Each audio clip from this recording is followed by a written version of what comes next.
Le milieu du XXe siècle n'a pas manqué d'hommes et de femmes héroïques qui ont courageusement combattu le fascisme. Bien que ce soit les efforts collectifs de nombreux individus animés d'une volonté commune qui ont triomphé de la tyrannie, le rôle de l'individu capable, à lui seul, d'influencer le cours des événements mondiaux s'est particulièrement révélé durant cette période. L'un de ces individus était Dušan Duško-Popov. Il a été décrit par l'auteur Russell Miller comme un avocat riche, un homme élégant et séducteur, un acteur accompli et un joueur courageux. Pour les Allemands, Popov était leur agent en place le plus précieux. En fait, il travaillait pour le Military Intelligence, afin de transmettre aux nazis des renseignements soigneusement conçus dans le cadre du double jeu. Loin de l'image stéréotypée de l'espion discret et tapi dans l'ombre, Popov était un personnage hors du commun qui menait une vie extravagante. Il fréquentait les casinos de l'élite, conduisait des voitures de luxe et était souvent vu en compagnie de femmes magnifiques. Cette personnalité publique servait souvent à masquer ses activités secrètes, mais s'avérait parfois un handicap. Ses avertissements au FBI sur l'attaque imminente de Pearl Harbor furent rejetés comme les divagations d'un dégénéré moral. Pour Duško-Popov, les enjeux étaient là toujours élevés, qu'il soit assis à la table de baccarat ou en face de son agent de liaison de l'Abwehr. Il a joué un rôle clé dans le succès du débarquement allié en Normandie, et il fut l'espion prototype qui inspira James Bond à Ian Fleming. Et voici son histoire.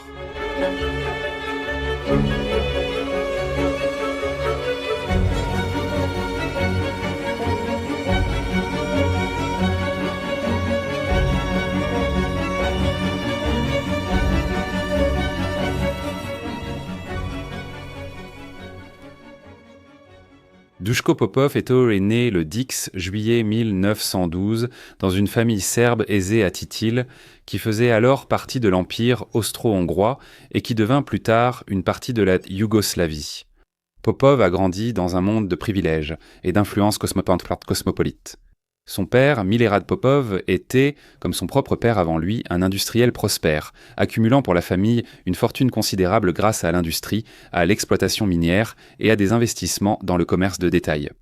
C'est cette richesse qui a permis à la famille Popov de partager son temps entre sa résidence d'hiver à Belgrade et sa maison d'été à Dubrovnik. Elle a également permis à Duško et à ses deux frères, Ivan et Vladan, de bénéficier de la meilleure éducation que l'Europe pouvait offrir. À l'âge de 16 ans, Duško a été inscrit à Ewell Castle, une école préparatoire exclusive située en périphérie de Londres.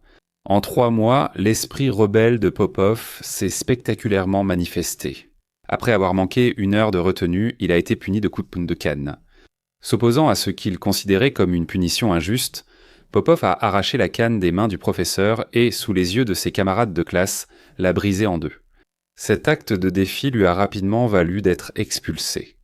Popov a repris ses études à Paris, où il a fréquenté le lycée et a terminé sa scolarité avec succès, sans autre incident. Fort académiquement, son éducation multilingue lui a été précieuse, lui permettant d'obtenir un diplôme de droit à l'université de Belgrade. En tant que jeune homme riche, Popov vivait principalement sans souci et pour son propre plaisir. Il a passé sa jeunesse sur l'Adriatique à jouer au tennis, au water-polo et à séduire dans les stations balnéaires glamour de Yougoslavie. Son mode de vie quasi aristocratique permettait à Popov de satisfaire son goût pour l'aventure et de négliger en grande partie les conventions sociales.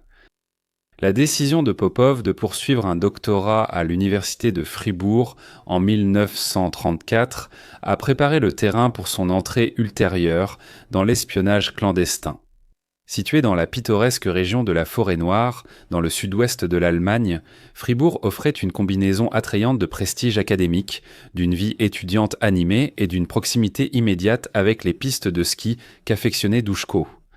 Popov a choisi de poursuivre ses études car il n'avait que 23 ans et n'était pas pressé d'entrer dans le monde du travail. Désireux d'améliorer son allemand et peu préoccupé par la situation politique du pays, il ne voyait aucun risque à choisir d'étudier en Allemagne alors qu'Adolf Hitler venait de prendre le pouvoir 1 an plus tôt. Alors que le régime nazi consolidait rapidement son emprise sur tous les aspects de la société allemande, y compris l'enseignement supérieur, Popov, comme beaucoup de ses contemporains, restait politiquement distant et peut-être idéologiquement mal informé. Alors qu'il s'installait dans sa vie à Fribourg, Popov était loin d'imaginer la grande lutte idéologique qui allait bientôt engloutir l'Europe et le rôle qu'il y jouerait. Sa naïveté disparut rapidement lorsqu'il fut témoin de première main de la façon dont l'université devint un foyer de l'idéologie nazie. Les professeurs juifs et ceux qui n'étaient pas favorables à la cause nazie furent purgés et les étudiants furent poussés à rejoindre des organisations paramilitaires comme la SS et la section d'assaut.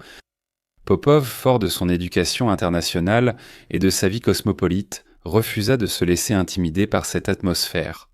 Il se lia d'amitié avec Johann-Johnny Jepson et Freddy von Kargeneck, deux autres étudiants étrangers de l'université issus de milieux tout aussi privilégiés. Freddy von Kargeneck descendait d'une famille catholique allemande influente. Jepson, qui allait devenir l'un des amis les plus proches et fidèles de Popov, était d'origine danoise et héritier d'une riche famille d'armateurs de Hambourg. Avec leur allure séduisante et leur assurance, le trio s'adonnait à ce qu'il aimait le plus, courtiser de belles femmes et les emmener faire un tour dans leur voiture de sport luxueuse. Bien que riches, amateurs de femmes et prétentieux intellectuellement, les trois hommes trouvaient leur esprit rebelle en conflit avec l'oppression nazie montante. Ils se mirent à se moquer ouvertement et à saper les politiques nazis. Lorsque Popov et ses amis apprirent que le propriétaire du Billinger Café avait refusé d'afficher un panneau interdisant l'entrée aux Juifs, ils prirent soin de fréquenter l'établissement. Interrogés par un officier SS à l'extérieur, les jeunes hommes donnèrent leur vrai nom et von Kargeneck épela même son titre aristocratique avec moquerie. Popov et ses amis œuvraient également activement à contrer la propagande nazie sur le campus. Le club Auslander, ou club des étudiants étrangers, organisait souvent des débats sur des questions sociales et politiques. Popov et ses amis assistèrent à ces débats non seulement pour la stimulation intellectuelle, mais aussi parce qu'une fois le dîner formel terminé, les femmes étaient autorisées à se joindre à eux pour danser après 23 heures. Il devint vite évident pour les trois amis que les débats étaient truqués pour favoriser les idées nazies. Les étudiants allemands qui participaient au débat étaient en réalité des membres du parti nazi. Ils sélectionnèrent à l'avance les sujets de débat pour impressionner les étudiants étrangers et les rallier à l'idéologie nazie. Pendant 18 mois, les trois rebelles ont lutté contre le système en préparant à l'avance des contre-arguments pour les débats. En rétablissant l'équilibre, le trio a réussi à empêcher les perspectives nazies de remporter la majorité, Popov lui-même prononçant 2 discours passionnés en défense de la démocratie. Cette défiance a finalement rattrapé Popov. Dès que la SS a eu son nom, les ennuis ont vite suivi. En 1937, Popov a prévu un voyage à Paris pour célébrer sa thèse de doctorat. Juste avant son départ, il a été arrêté par la Gestapo. Pendant 8 jours, il a été soumis à un interrogatoire intense. Bien qu'il ait échappé à la torture physique, sans doute grâce à sa position sociale, il a été interrogé sans répit jusqu'à l'épuisement et l'incohérence. Les ravisseurs étaient déterminés à forcer leur prisonnier à avouer qu'il était communiste et sympathisant juif. Popov répondit seulement qu'il n'était pas nazi. Sans procédure régulière, il fut transféré à la prison de Fribourg, où il fut détenu à l'isolement.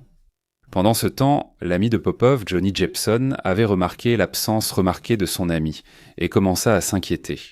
Après avoir mené des recherches, Jepson apprit que Popov croupissait en prison. Il réussit à faire parvenir un message au père de Duško en Yougoslavie qui, s'appuyant sur ses relations influentes, convainquit le premier ministre yougoslave d'intercéder auprès du haut dirigeant nazi Hermann Göring. Après un mois de prison, Duško Popov fut discrètement et soudainement libéré, à condition qu'il quitte l'Allemagne dans les 24 heures N'ayant pas besoin d'être averti 2 fois, il retourna à Dubrovnik en septembre 1937 pour ouvrir son cabinet d'avocat. Son épreuve entre les mains de la Gestapo fit en sorte que le ressentiment de Popov envers le totalitarisme nazi se transforma en une haine profonde. Popov était éternellement reconnaissant à son ami Johnny Jepson pour le rôle qu'il avait joué dans sa libération de la Gestapo et espérait pouvoir un jour lui rendre l'appareil. Duško Popov gagnait alors sa vie en exerçant le droit, alors que l'Europe se rapprochait de plus en plus de la guerre à la fin des années 1930, quand les armées nazies, puis soviétiques, ont envahi la Pologne en septembre 1939, Popov a pu continuer à profiter du confort lié à sa richesse. Cela était en partie dû à la neutralité de la Yougoslavie pendant la guerre. Je voudrais prendre un moment pour vous parler du sponsor de la vidéo d'aujourd'hui, Change. Change est une chaîne YouTube qui fait des choses incroyables dans le domaine des documentaires historiques. Avec ses œuvres d'art, 3D et animation, Change illustre les histoires de figures et criminels parmi les plus infâmes de l'histoire. Je peux recommander leurs vidéos qui détaillent les dernières 24 heures de la vie d'Adolf Hitler. Là, vous apprendrez tout sur les actes ignobles commis par les nazis dans le Führerbunker pendant les derniers jours de la guerre en Europe. Change propose de nombreux documentaires de qualité sur des criminels célèbres et d'autres arrivent. Des liens vers leur chaîne sont dans la description et le commentaire épinglé. En février 1940, un événement s'est produit qui a complètement changé la vie de Duško Popov. En février 1940, un événement s'est produit qui a complètement changé la vie de Duško Popov. En février 1940, Duško Popov reçoit un télégramme urgent de son ami Johnny Jepson, bouleversant sa vie. Il demandait une rencontre urgente avec Popov à Belgrade. Se rappelant la promesse à son vieil ami, Popov se rendit aussitôt à Serbie. Leurs retrouvailles furent brèves. Jepson expliqua à Popov que le blocus allié avait piégé 5 navires marchands allemands appartenant à l'entreprise maritime de sa famille dans le port italien de B. Jepson vit une opportunité. S'il pouvait vendre les navires à un pays neutre, il pourrait réaliser un joli bénéfice tout en empêchant que les navires soient réquisitionnés pour l'effort de guerre nazi. Mais il avait besoin de son vieil ami pour conclure un accord. Popov, débrouillard et bien connecté, a présenté Jepson à des figures influentes des Balkans, dont l'attaché commercial britannique et un grand partisan des Britanniques. Femme d'affaires. Finalement, un accord a été conclu pour la vente. À la suite du succès de l'accord commercial, Jepson a révélé une vérité surprenante à son vieil ami. Il avait rejoint l'Abwehr, le service de renseignement militaire allemand. En tant que forscher ou chercheur, Jepson pouvait voyager pour affaires tout en collectant des renseignements pour l'armée allemande. Popov n'a peut-être pas été si surpris d'apprendre la nouvelle de son ami. Comme de nombreux Allemands de sa génération, Jepsen risquait d'être forcé de rejoindre la Wehrmacht, ce qui pouvait le mener à une mort précoce au front. Pesant la perspective de devenir de la chair à canon contre celle de conclure un pacte faustien, Jepsen a choisi la préservation de soi. L'Abwehr comptait de nombreux officiers non nazis et était moins idéologiquement enraciné que beaucoup de ses organisations sœurs en Allemagne. En tant qu'opposant au régime nazi, Jepsen s'est placé dans ses rangs, ce qui lui a donné l'opportunité unique d'influencer potentiellement les événements et de maintenir des liens vitaux au-delà des frontières de l'Allemagne. Dans le silence feutré d'une chambre de l'hôtel Roi de Serbie à Belgrade, Jepsen fit une demande extraordinaire à son ami. Il voulait l'aide de Popov pour sa mission en cours. Jepsen avait été chargé de rédiger un rapport sur les hommes politiques français qui pourraient en être les plus enclins à coopérer avec l'Allemagne après la défaite anticipée de la France. Proposition plaça Popov à un carrefour. Ses sentiments anti-nazis étaient bien établis, l'ayant presque conduit dans un camp de concentration quelques années plus tôt. Cependant, il éprouvait aussi une grande loyauté envers Jepson. Son aversion pour le nazisme le répugnait à l'idée de faire quoi que ce soit qui puisse servir les intérêts nazis. Mais il accepta finalement, à condition de le faire uniquement en tant qu'ami de Jepson. Outre sa loyauté, Popov pensait aussi que son contact à la légation britannique, liée au Military Intelligence, SIS serait intéressé par une copie du rapport. Popov poursuivit ses activités et rendez-vous habituels, recueillant avis et commentaires des diplomates, fonctionnaires et hommes d'affaires français. Le résultat fut un consensus selon lequel l'ancien Premier ministre Pierre Lavelle était considéré comme le favori pour gouverner la France au nom des Allemands. Après avoir terminé son rapport, Popov en tapa 2 copies, en remit une à son ami Johnny Jepson et transmit discrètement l'autre au premier secrétaire de la légation britannique. 4 mois plus tard, les troupes allemandes entrèrent triomphalement dans Paris le 14 juin 1940. La prédiction de Popov, telle qu'elle figurait dans son rapport, se réalisa lorsque Pierre Lavelle fut nommé ministre d'État du gouvernement de Vichy sous la direction du maréchal Henri Patanne. L'Abwehr, impressionné par son travail, demanda à Jepsen d'organiser rapidement une rencontre entre Popov et son supérieur, Ernst Munzinger.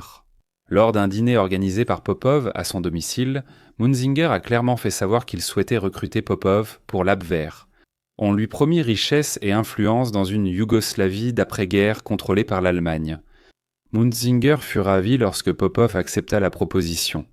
Il ignorait qu'après la réunion, Popov informa aussitôt un officier du Military Intelligence, SIS, qu'il connaissait à Belgrade. Les Britanniques, bien entendu, étaient d'abord sceptiques face à l'approche de Popov.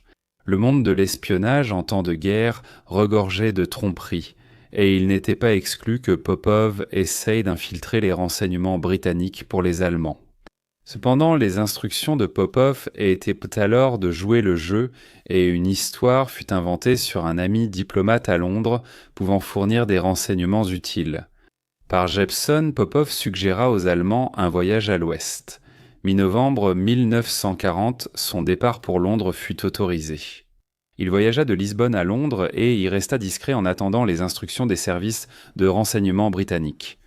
Début décembre 1940, une rencontre fut organisée entre Popov et le major Thomas Robertson du Military Intelligence, 5 qui était chargé de la gestion des agents doubles.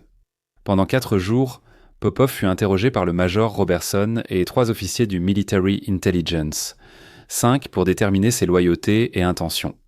À la fin de cette période, les renseignements britanniques étaient convaincus que Duško Popov voulait vraiment œuvrer contre les nazis pour les Alliés. Mais tous n'étaient pas immédiatement convaincus. Lors du Nouvel An 1940, Popov rencontra le chef du Military Intelligence, Six Stuart Menzies, le C original. Menzies doutait du mode de vie flamboyant de Popov, craignant des problèmes.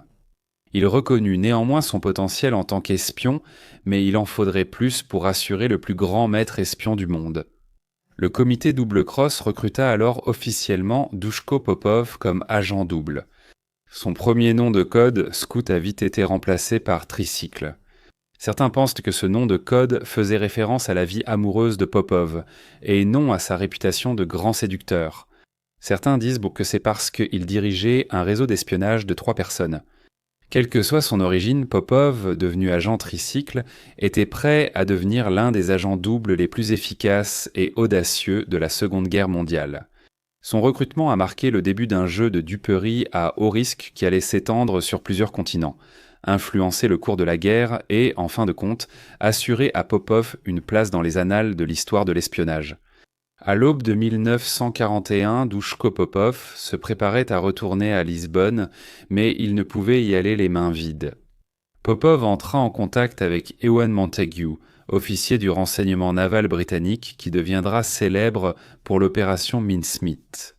Montagu a aidé Popov à élaborer une histoire crédible pour justifier ses activités en Angleterre, suffisante pour remplir un rapport d'informations intéressantes, mais en grande partie inutile à remettre aux Allemands. De retour à Lisbonne, Popov fut confronté à la tâche peu enviable de maintenir sa crédibilité auprès de l'Abwehr, tout en remplissant subtilement l'objectif fixé pour lui par le Military Intelligence. 5. Son objectif principal initial était de s'imposer comme un agent allemand digne de confiance en nouant des relations avec des personnalités britanniques influentes et en participant à des événements mondains. L'Abwehr crut à l'histoire de Popov sur son prétendu ami diplomate à Londres, ce qui lui permit d'élargir son réseau de sous-agents. En mars 1941, Popov présenta à Ludovico von Karschoff, son agent de liaison de l'Abwehr, 2 personnes qu'il souhaitait recruter dans son réseau, Dicky Metcalf et l'une de ses petites amies, Friedel Goettner. Ils travaillaient tous 2 secrètement pour les services de renseignement britanniques. Metcalf était présenté comme un ancien officier de l'armée endetté à cause du jeu, tandis que Goethe se distinguait par ses relations sociales et son accès aux rumeurs politiques. Ce réseau de 3 agents doubles qui devint connu sous le nom de Cercle Yougoslave permit au Military Intelligence 5 de contrôler le flux d'informations vers les Allemands, en leur fournissant un mélange de désinformation et de vérités inoffensives choisies stratégiquement. Ce renseignement était appelé Miette. L'une des techniques les plus efficaces de Popov était sa capacité à jouer sur les préjugés et les biais de ses agents traitants. Il comprenait que les Allemands, comme beaucoup d'autres, étaient enclins à confirmer leurs propres croyances. En présentant des informations qui correspondaient à leurs attentes tout en sapant subtilement leur vision d'ensemble du renseignement, Popov a pu préserver sa couverture et faire avancer les objectifs des Alliés. Le réseau yougoslave était considéré par le renseignement allemand comme une avancée majeure. Dès 1940, le Military Intelligence 5 avait capturé à peu près tous les espions allemands envoyés en Grande-Bretagne.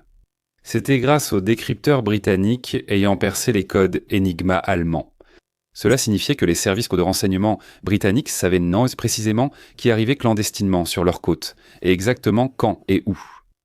Non seulement les Britanniques savaient exactement qui étaient les agents, mais ces espions étaient généralement réticents, mal formés et souvent originaires de pays neutres. Capturés et forcés de choisir entre l'exécution ou devenir agent double, la plupart optaient pour la seconde option. Popov était donc pour l'Abwehr comme un cadeau tombé du ciel. Profitant de leur nouveau succès apparent, Popov était, par routine, tenu par l'Abwehr de remplir des questionnaires détaillés. Ces documents posaient des questions très précises, permettant à Popov de déduire ce que le renseignement allemand et donc le haut commandement nazi pensaient et planifiaient au Rwanda. Travaillant en étroite collaboration avec le Military Intelligence 5, il rédigeait des réponses crédibles mais sans conséquence, maintenant sa couverture tout en protégeant les secrets des Alliés. En même temps, le Military Intelligence, le 5 et le Military Intelligence 6 voulaient aussi accéder à toutes les informations que Popov obtenait des Allemands. Les services de renseignement britanniques étaient particulièrement intéressés à connaître tous les détails possibles sur l'opération Lion de Mer, le plan nazi pour envahir la Grande-Bretagne. En retour, Popov et son réseau yougoslave transmettaient des informations aux Allemands, leur faisant croire que les défenses côtières britanniques étaient bien plus solides qu'elles ne l'étaient en réalité. Pendant un certain temps, Popov a poursuivi sa mascarade, mais il voulait être plus qu'un simple marchand de renseignements. Alors il a décidé de mettre au point un plan ingénieux qui, ironiquement, allait dépouiller le régime nazi de ses précieux Reichsmarks et financer les services de renseignement britanniques. Popov savait que l'Abwehr peinait à financer ses agences en Grande-Bretagne. Il a ainsi proposé une solution à son officier. Il connaissait un homme d'affaires britannique fictif prêt à échanger des livres contre des dollars, ignorant les réglementations monétaires. Popov pouvait alors emporter les livres sterling en Angleterre et les distribuer aux agents allemands. Le plan baptisé Opération Midas par les Britanniques a été rapidement approuvé par le responsable de Popov, von Kratzow, après qu'on lui ait proposé une commission de 10% sur l'affaire. Lorsque l'opération a commencé, Popov a commencé à transporter de grosses sommes de monnaie britannique sur lui lorsqu'il se rendait à Londres pour affaires. L'opération Midas a été très lucrative pour les renseignements britanniques. L'Abwehr a blanchi environ 85 000 livres sterling grâce à ce stratagème, finançant sans le savoir les opérations de renseignement de leurs propres ennemis. Un incident survenu dans le cadre de l'opération Midas a d'ailleurs servi de source d'inspiration à Ian Fleming pour la création de son espion fictif James Bond. Les parallèles entre les exploits réels de Popov et ceux de l'agent 007 fictif sont frappants et nombreux. À l'été 1941, Ian Fleming, alors officier du renseignement naval, a été envoyé au Portugal pour observer Popov en action. Au casino Estoril, Popov transportait une grosse somme d'argent du Military Intelligence 6 lorsqu'il a rencontré un homme d'affaires lituanien nommé Bloch. Bloch, bien qu'il perde lourdement à la table de baccarat, intimidait les autres joueurs avec des mises ostentatoires. Têtu comme toujours, Popov a placé un pari extravagant, certains disent jusqu'à 50 000 $ américains. Son but apparemment était d'intimider et d'humilier Bloch et probablement aussi de faire battre le cœur de Fleming plus vite, car Popov n'avait aucune envie d'être surveillé par une nounou sous couverture. La ruse a fonctionné, Bloch, embarrassé, n'a pas pu suivre le pari. Le risque de perdre de l'argent ne semblait pas justifier ce que Popov pouvait gagner, mais cela reflétait bien sa personnalité. Ian Fleming a été témoin de toute la scène et des années plus tard, il a recréé cet épisode dans son premier roman de James Bond, Casino Royale. Ce n'était pas uniquement le talent de Popov au jeu qui a attiré l'attention de Fleming. L'espion serbe incarnait de nombreuses caractéristiques qui allaient en définir James Bond. Le charme, la sophistication, un style de vie de playboy et un goût prononcé pour le danger. Ces qualités allaient devenir les marques de fabrique de l'espion fictif de Fleming. Cependant, en 1941, les exploits de James Bond étaient encore à de nombreuses années de leur publication et d'éblouir le public sur grand écran. Au milieu des horreurs de la guerre, Duško Popov avait encore un travail important à accomplir. Au printemps 1941, Duško Popov reçut de nouvelles instructions de l'Abwehr. Avec le succès qu'il avait rencontré en Angleterre, les Allemands espéraient qu'il pourrait accomplir le même exploit de l'autre côté de l'Atlantique, aux États-Unis d'Amérique. L'Abwehr a dit à Duško Popov que leur réseau aux États-Unis était pensant en plein désarroi, le FBI ayant un dossier sur chaque Américain d'origine allemande. Le Military Intelligence 5 hésitait en raison de l'efficacité de Duško Popov en Europe, et le FBI était aussi réticent à cette idée. Mais afin de ne pas risquer la relation de Duško Popov avec ses maîtres espions allemands, il a été décidé que Popov se rendrait en Amérique. La gestion de son opération devait être confiée par le Military Intelligence 5 au FBI, une décision prise à contre-cœur par le Military Intelligence 5 et qu'ils allaient finir par regretter. Après avoir obtenu son visa américain, Duško Popov a quitté Lisbonne pour New York le 10 août 1941. Il transportait divers équipements d'espionnage, dont une grosse somme en liquide, des microtélégrammes, un carnet de code et de l'encre invisible. La chose la plus importante qu'il transportait ce jour-là était le questionnaire qui lui avait été remis lors de son briefing par l'Abwehr. Le document demandait des informations détaillées sur la base navale américaine de Pearl Harbor à Hawaï, notamment des précisions sur les formations de recherche de mines, les travaux de dragage, les profondeurs de l'eau et la présence ou les projets de construction d'un dock flottant. Popov fut frappé par la précision des questions et dut ressentir un sinistre pressentiment en les lisant. Il se rappela une discussion antérieure avec Jeppson sur une mission similaire concernant la base navale italienne de Tarente, attaquée par la Royal Air Force et la marine britannique le 11 novembre 1940. Popov apprit que les Japonais s'intéressaient tant vivement à comprendre l'efficacité de cette attaque, estimant qu'elle constituait un bon modèle pour leurs propres futures offensives contre les Alliés. Cela amena Popov à la troublante conclusion que les Japonais envisageaient probablement une attaque contre la flotte américaine à Pearl Harbor. À son arrivée à New York, le 12 août, Popov s'enregistra à l'hôtel Waldorf Astoria. Le FBI prévoyait de surveiller Popov de près pendant 48 heures pour voir si des agents allemands tentaient d'entrer en contact avec lui. Cependant, lorsque Popov fut approché par deux hommes dans le cadre d'un contrôle de routine des nouveaux arrivants dans le pays, il pensa qu'il s'agissait d'agents du FBI et leur raconta tout sur sa mission de contre-espionnage pour les Britanniques contre les Allemands. C'était une rare erreur de la part de Popov, et cela ne lui valut pas un bon départ avec le FBI, qui non seulement se montrait méfiant, mais craignait aussi que le playboy serbe ne fasse plus de mal que de bien. Le lendemain, le 15 août 1941, Popov rencontra le FBI. Il avertit les agents avec insistance de sa conviction que le Japon avait l'intention d'attaquer les États-Unis à Pearl Harbor. Ces avertissements tombèrent malheureusement dans l'oreille d'un sourd, le bureau n'y prêtant manifestement pas attention, ne s'intéressant qu'à la nouvelle technologie de micropoint que Popov avait apportée d'Allemagne. Devenant exaspéré par le manque d'intérêt des Américains, Popov proposa de se rendre à Hawaï avec sa petite amie Terry Richardson comme couverture. Il comptait obtenir plus d'informations sur Pearl Harbor pour prouver sa théorie au FBI. Cette idée fut catégoriquement rejetée, ce qui non seulement mit en péril la relation de Popov avec l'Abwehr, mais entraîna également une détérioration de ce qui restait de ses rapports avec le FBI. Le bureau n'a pas transmis les renseignements de Popov aux autorités militaires. Cela s'est avéré être une énorme occasion manquée de potentiellement prévenir ou atténuer la dévastatrice attaque japonaise qui allait bientôt survenir. Au cœur de la méfiance du FBI envers Popov se trouvait J. Edgar Hoover, le directeur du FBI, dont la perception de Popov était influencée par un mélange de préjugés et d'inquiétudes. Le passé d'espion de Popov l'a aussitôt rendu suspect pour J. Edgar Hoover. Le directeur se méfiait naturellement des espions, d'autant plus à cause du statut de double agent de Popov.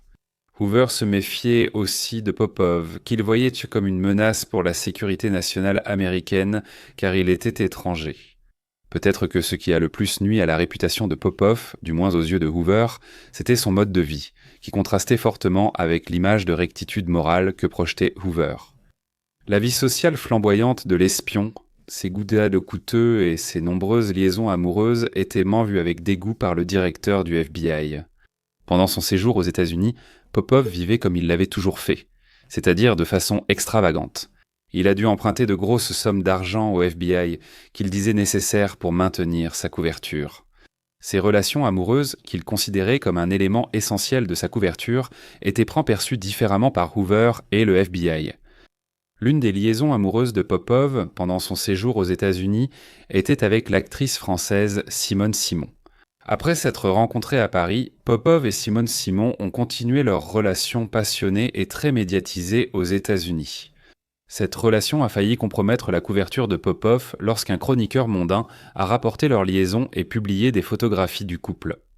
D'un côté, Hoover était furieux, et de l'autre, les soupçons des Allemands commencèrent à s'éveiller. Au-delà de tout cela, Popov devait également faire face aux priorités institutionnelles du bureau, qui étaient à l'époque axées sur l'identification et l'arrestation des agents ennemis. Il s'intéressait peu aux opérations complexes d'agents doubles. Hoover préférait utiliser Popov comme appât pour attirer d'autres espions allemands dans des pièges, une stratégie qui s'est finalement révélée en grande partie infructueuse. La personnalité et le comportement de Popov, nous pouvons en être sûrs, ont également joué un rôle dans l'exacerbation de ces tensions. Son attitude confiante et affirmée, bien qu'elle soit un atout dans son travail d'agent double, l'amenait souvent à défier l'autorité du FBI et à exprimer sa frustration face à leurs méthodes. La gravité de la situation devint évidente lorsque Popov revint à New York en décembre 1941 après un voyage en Amérique du Sud. Il apprit alors la nouvelle de l'attaque dévastatrice sur Pearl Harbor. Furieux contre le FBI pour avoir ignoré ses avertissements, il affronta ses responsables, exigeant une explication pour leur inaction. Il se heurta à de l'esquive et de l'évitement, le FBI faisant complètement barrage sur la question. Certains estiment que l'avertissement de Popov n'était pas aussi clair ou précis qu'il l'a ensuite affirmé. D'autres affirment que même s'il avait été clairement donné, ce n'était qu'une menace parmi tant d'autres auxquelles le renseignement américain était confronté à l'époque. Quoi qu'il en soit, à la fin de son séjour en Amérique, il s'était révélé improductif pour le FBI comme pour l'Abwehr. Néanmoins, Popov était déterminé à poursuivre la lutte contre les nazis et accepta de retourner à Lisbonne sous la direction du Military Intelligence, 5 pour continuer son travail important. Il est retourné en Europe le 29 septembre 1943, ayant le sentiment que sa mission avait été un échec. Non seulement ces avertissements avaient été ignorés et l'Amérique surprise par les Japonais alors qu'elle aurait pu agir, mais il devait aussi rendre des comptes à ses agents de l'Abwehr. Telle était la vie dangereuse d'un agent double. Alors que Popov créait un réseau fictif d'espions aux États-Unis, sans la coopération nécessaire du FBI, les faux agents ne pouvaient pas fournir de renseignements crédibles. L'Abwehr était très déçu de son agent vedette, se demandant pourquoi, après son succès en Europe, il n'arrivait pas à obtenir les mêmes résultats en Amérique. Popov et le Military Intelligence, 5 ont dû consacrer beaucoup de temps à réhabiliter sa relation avec l'Abwehr. Bien que cela ait pris du temps et nécessité beaucoup de persuasion, l'explication a finalement été acceptée par les services de renseignement allemands qui ont continué à compter sur Popov comme l'un de leurs agents clés en Europe. Il semblait que Popov était de nouveau en bons termes avec les Allemands. Son vieil ami Johnny Jepson ne s'en sortait pas aussi bien. À l'été 1943, Johnny Jepson s'était retrouvé profondément impliqué dans un scandale de change de devises étrangères. Il avait mis au point un système grâce auquel il profitait des écarts de taux de change du mark allemand d'un pays à l'autre. Cela a fonctionné pendant un certain temps, mais au fil du temps, des rumeurs sur ces transactions monétaires illicites sont parvenues à la Gestapo, et Jepson s'est senti glisser dans leur ligne de mire. Ayant besoin d'un plan de sortie, le point culminant de la relation en temps de guerre entre Popov et Jepson arriva en 1944 lorsque Jepson décida lui-même de travailler officiellement pour les Alliés avec pour objectif à long terme de faire défection. Le Military Intelligence, 5 conscient du lien entre Popov et Jepson, accepta de le recruter sous le nom de Code Artist. Alors que le conflit mondial se prolongeait, la relation entre Popov et Jepson évoluait. On ne sait pas exactement quand Jepson a appris que Popov était un agent double, mais il est peu probable que ce soit dès le tout début. Lorsque Jepson a agi en tant que premier agent traitant de Popov, il a transmis des informations en sachant qu'elles seraient communiquées à nos alliés. Jepson a plusieurs fois protégé Popov, notamment en le prévenant que son chauffeur rapportait secrètement ses déplacements à l'Abwehr. Une fois au service des Alliés, Jepson a joué un rôle clé dans le soutien du réseau de doubles agents de Popov. Il a transmis des renseignements sur l'Abwehr et aidé à faire passer des agents clandestinement d'Allemagne en Espagne. Cependant, le Military Intelligence 5 ne lui a jamais totalement fait confiance, redoutant que la découverte de son changement d'allégeance ne compromette la couverture de Popov. À la fin de 1943, le cours de la guerre en Europe commençait à changer et l'invasion alliée de l'Europe se profilait à l'horizon. Lors de la planification de l'opération Overlord, le plan allié pour libérer la France et l'Europe de la domination nazie, le Military Intelligence 5 a jugé essentiel d'induire les Allemands en erreur sur le moment, le lieu et l'ampleur de l'opération. Cela donna naissance à l'opération Fortitude, vaste plan de tromperie stratégique intégré à la stratégie de tromperie alliée plus large. Bodyguard qui allait s'avérer déterminant dans le succès des débarquements du jour J. En décembre 1943, Duško Popov était de retour au Portugal. Étant officiellement neutre pendant la guerre, Lisbonne était devenue un centre d'espionnage. On lui avait remis un autre questionnaire détaillé, cette fois par le Sicherheitsdienst, le service de renseignement de la SS d'Hitler. Le questionnaire portait sur les capacités militaires et les intentions des Alliés en Grande-Bretagne.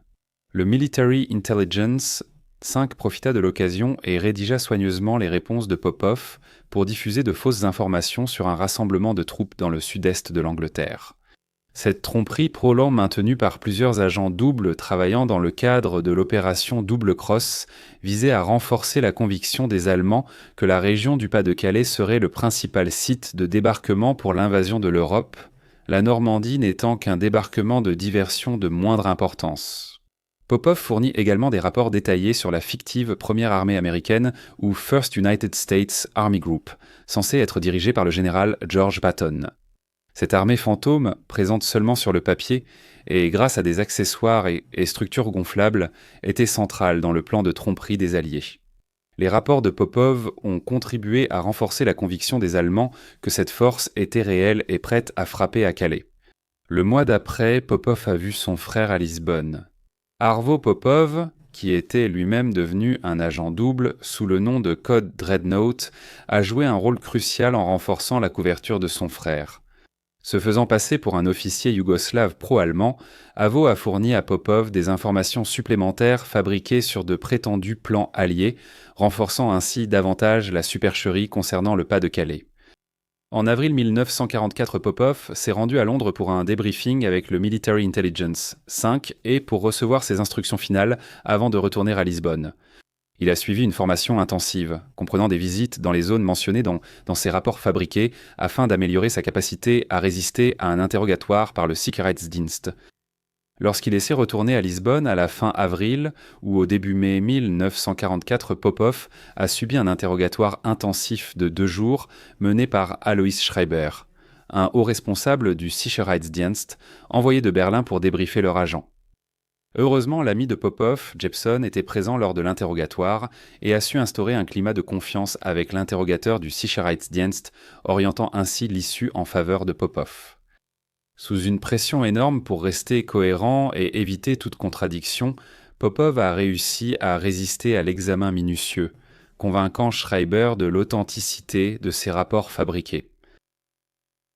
Alors que les plans alliés pour reprendre l'Europe atteignaient leur apogée, Popov reçut une nouvelle dévastatrice. Le 7 mai 1944, Popov fut informé par le Military Intelligence 5 que Jepson avait manqué un rendez-vous prévu avec son agent de liaison et que sa localisation était inconnue. Le destin semblait intervenir cruellement. La disparition eut lieu quelques jours seulement avant que les services de renseignement britanniques n'envisagent de mettre à exécution un plan visant à extraire Jepsen pour le mettre en sécurité. Il fut rapidement établi que, le 29 avril 1944, Jepsen avait été drogué, enlevé et transporté à travers les frontières de Lisbonne à Berlin. Il était détenu à la Prinz Albrechtstraße, la célèbre prison de la Gestapo. De là, il fut transféré au camp de concentration de Sachsenhausen, où il connut un sort funeste. Popov se promit à lui-même que dès que les circonstances le permettraient, il ferait tout ce qui est en son pouvoir pour retrouver son ami. Le 6 juin 1944, les Alliés lancèrent l'invasion du jour J en Normandie. Le haut commandement allemand, toujours convaincu que l'attaque principale aurait lieu au pas de Calais, retint ses réserves, permettant ainsi aux Alliés de s'assurer une tête de pont en France. Le rôle de Popov dans l'opération Fortitude, aux côtés du travail d'autres agents double clés comme Bronx, Brutus, Treasure et Garbeau, s'est avéré déterminant dans le succès de la tromperie du jour J. En fournissant un flux constant de rapports de renseignements, convaincants mais entièrement fabriqués, ces agents ont joué un rôle crucial pour détourner l'attention allemande de la Normandie. La précieuse contribution de Popov à l'opération Fortitude était extrêmement risquée en raison de sa proximité et de ses contacts réguliers en personne avec l'Abwehr. Aussi important que fut le rôle de Popov, il n'était qu'un agent parmi un réseau complexe d'espions et de désinformation. L'opération dépendait du succès de tous ces éléments.